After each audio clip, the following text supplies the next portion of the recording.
ठीक है जी। हमारे पास एक प्रोजेक्ट था, उसकी टोटल कास्ट थी 5 लाख, प्रॉफिट हमें मिल रहा था जो है 80,000 का।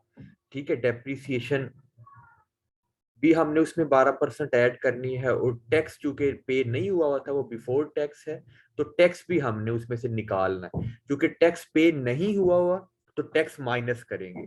डेप्रिसिएशन अदा उस बंदे ने कर दी हुई है, लेकिन जाहिर है हमने अपने पास उस डेप्रिसिएशन को ऐड करना है, क्योंकि वो जो बंदा हमें दे रहा है वो डेप्रिसिएशन उसने पे की हुई है। अच्छा, इसमें देखें, हमारे पास प्रॉफिट था 80,000, 80,000। जब हमने इसका 50% निकाल दिया, टैक्स दे दिया, तो 40% रह गया।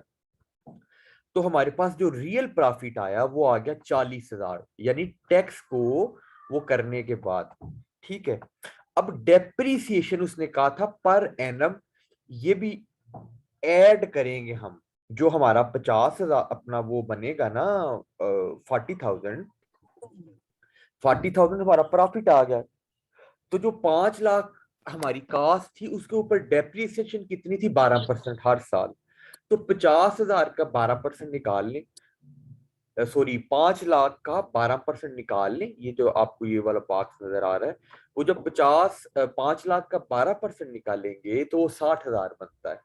50 लाख इंटू 12 डिवाइडेड बाई 100, तो 60,000 आ जाएगा।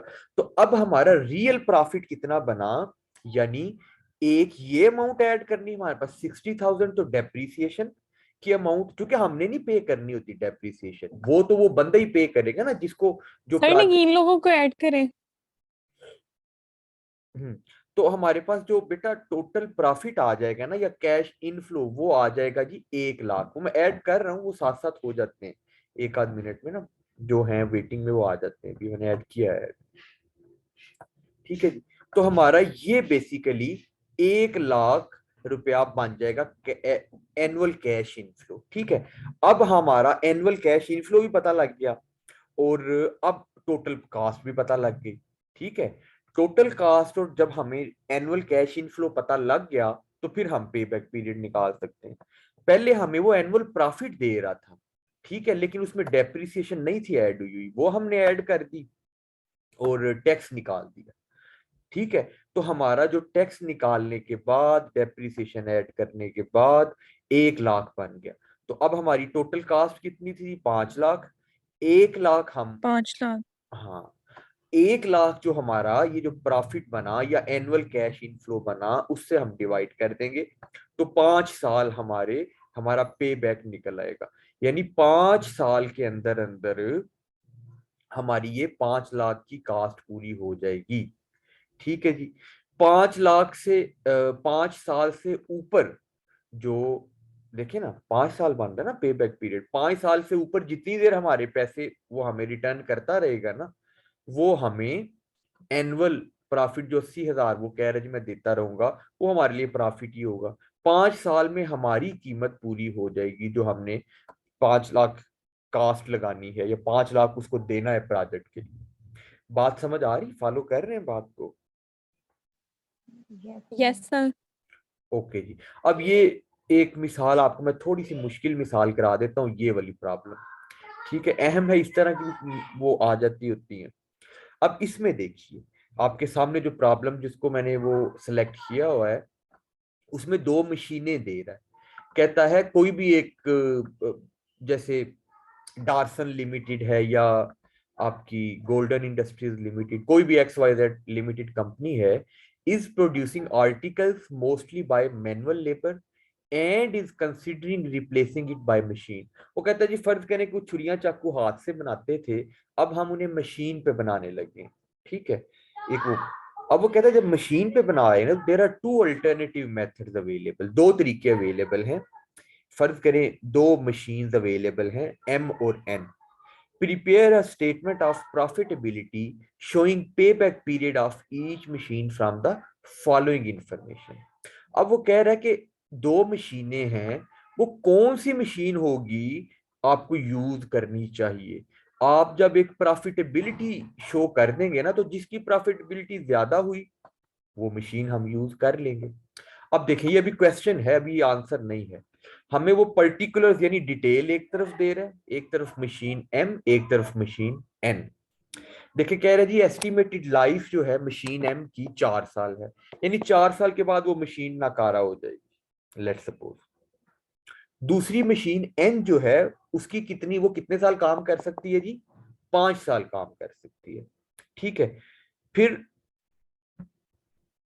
मुझे इनको भी ऐड कर लेने दीजिए, 2-3 बच्चे और आ रहे हैं।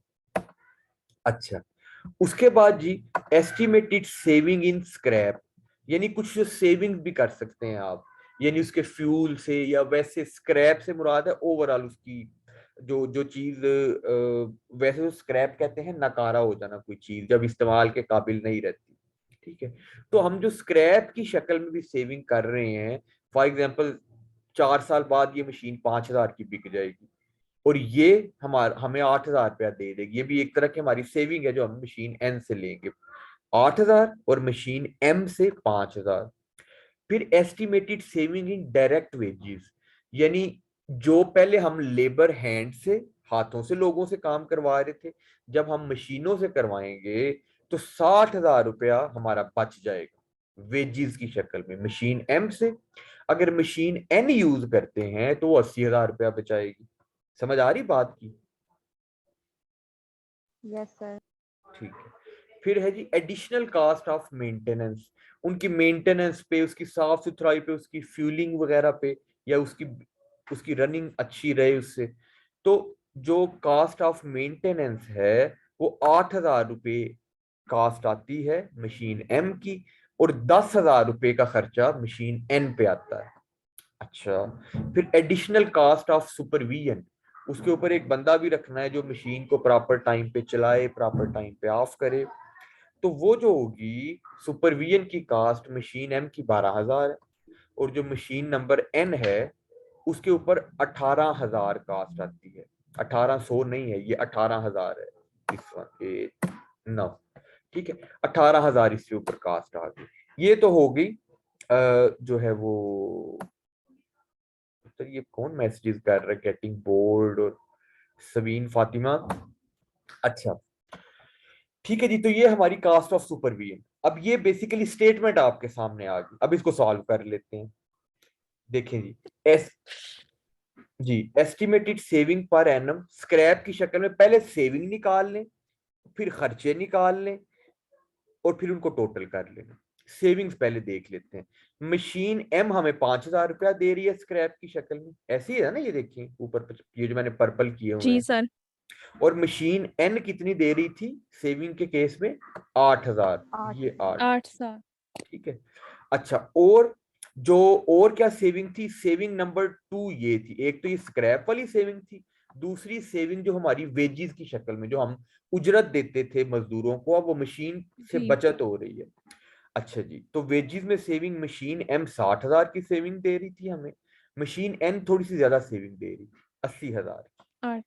ठीक है, अब ये सेविंग पहले टोटल कर लें, 5 और 60, 65,000 मशीन एम सेविंग दे रही है, और 88,000 मशीन नंबर एन सेविंग हमें दे रही है। अच्छा, उसके बाद आप देख लें, ये तो होगी सेविंग्स, फिर दोनों की कास्ट देख लें, खर्चा कितना आ रहा है दोनों पे। अच्छा जी, कास्ट कौन कौन सी थी? एक तो मेंटेनेंस की कास्ट थी और दूसरी सुपरविजन की कास्ट थी। मेंटेनेंस की कास्ट 8,000 थी मशीन एम के केस में, 10,000 थी मशीन एन के केस में। उसकी रखवाली करना, सुपरविजन करना, उसको उसके ऑयल वगैरह देखते रहना, चलाना बंद करना, उस पे जो खर्चा आ रहा था 12,000 मशीन एम का था।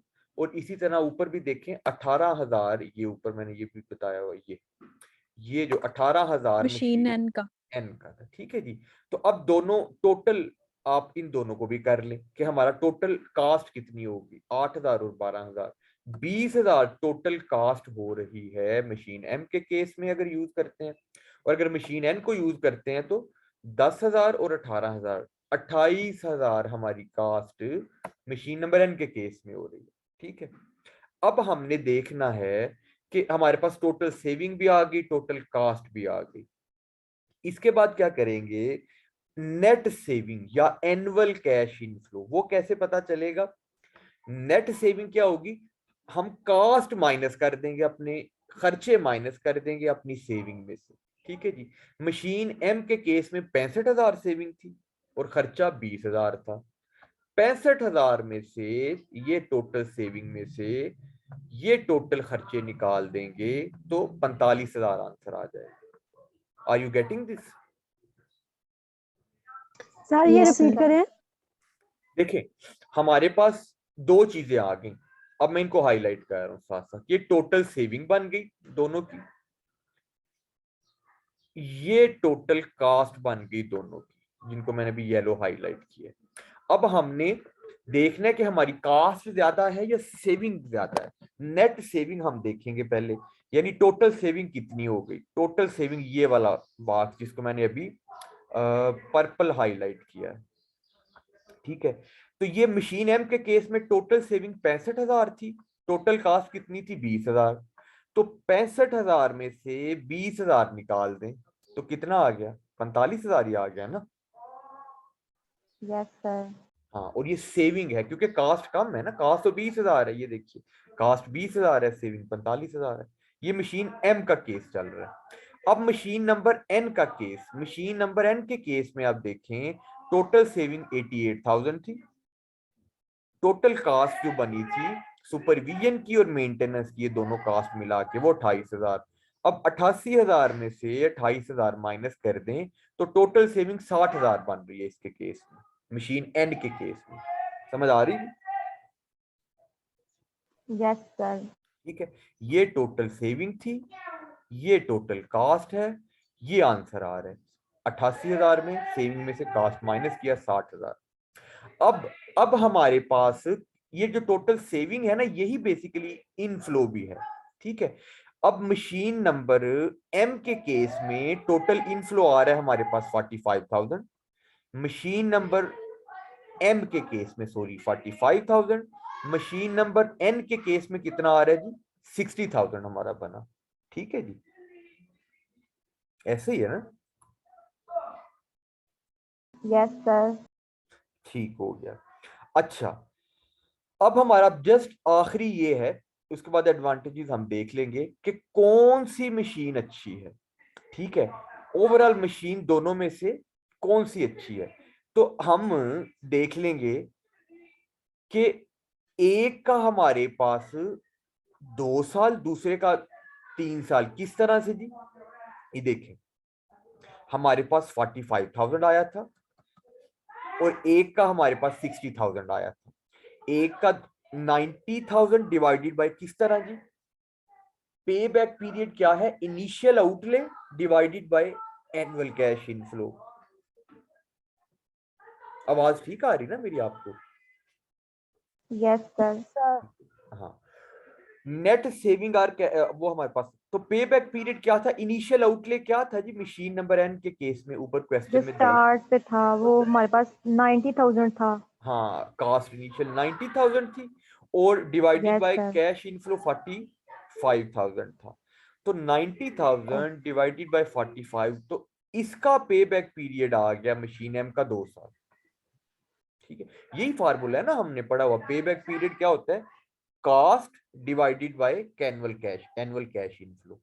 तो हमारे पास कास्ट तो देखिए क्वेश्चन में उसने 90,000 और 1,80,000 दे दी हुई थी, हमने इनफ्लो यस देखना था सर। दोनों का। तो हमारे पास मशीन एम के लिए 45,000 इनफ्लो आया था, मशीन एन के लिए 60,000 इनफ्लो आया था। ये इनफ्लो आए कैसे, ये हमने देख लिए। 45,000 कैसे आया कि मशीन एम की सारी सेविंग में से सारी कास्ट माइनस कर दी, ताकि हमें पता लग जाए कि एग्जैक्ट इनफ्लो कितना दे रही है मशीन एम। इसी तरह मशीन एन की सारी सेविंग में से सारी कास्ट माइनस कर दी तो 60,000 उसकी वो आ गई इनफ्लो।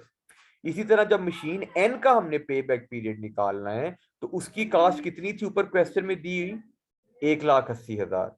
अब 1,80,000 को डिवाइड करेंगे इनफ्लो से, मशीन एन का इनफ्लो 60,000 आ रहा था, ठीक है, जैसे इसका 45,000 आया था। तो 1,80,000 को जब 60,000 से डिवाइड करेंगे तो इसका पे बैक पीरियड कितना बन रहा है जी, 3 साल, 3 इयर्स। 3 इयर्स।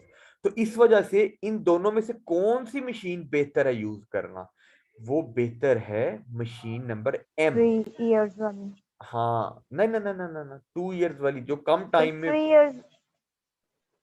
Okay okay. जो कम टाइम में हमें वापस पैसे कर रही है। Machine M is recommended as its pay back period is okay less sir, then. मैं वो किसी और. आप शायद वो यूजेज में सर कि ये 3 साल चल रही है, नहीं, जो हमें यस सर, रिटर्न यूजेस पे चली गई थी ना इसलिए. आप अगर इसको ओवरऑल देखें ना, इसका एक निशानी ये है कि कास्ट किसकी ज्यादा है। देखें इसकी इसकी जो मेंटेनेंस कास्ट है ना मशीन नंबर एम की, वो 8,000 है, और इसकी मेंटेनेंस कास्ट 10,000 है। कास्ट खर्चा सुपरविजन पे देखिए 12,000 इस पे खर्चा आ रहा है मशीन एम पे, जबकि मशीन नंबर एन जो है दूसरी, उसके ऊपर 18,000 खर्चा आ रहा है। ठीक है जी। इस तरह इसकी टोटल कास्ट 20,000 बन रही है, उसकी टोटल कास्ट 28,000 बन रही है। ठीक है। हाँ, लेकिन सेविंग मशीन एम की 45,000 है, मशीन एन की सेविंग भी ज्यादा है, लेकिन ओवरऑल जो है ये हमें 2 साल के अंदर पे बैक पीरियड दे रही है। क्यों? क्योंकि इसके ऊपर देखिए कास्ट बड़ी कम है, इसके ऊपर 90,000 कास्ट है इनिशियल कास्ट, इसके ऊपर कास्ट तकरीबन डबल है जो कि 1,80,000 बन जाती है। समझ रही हैं?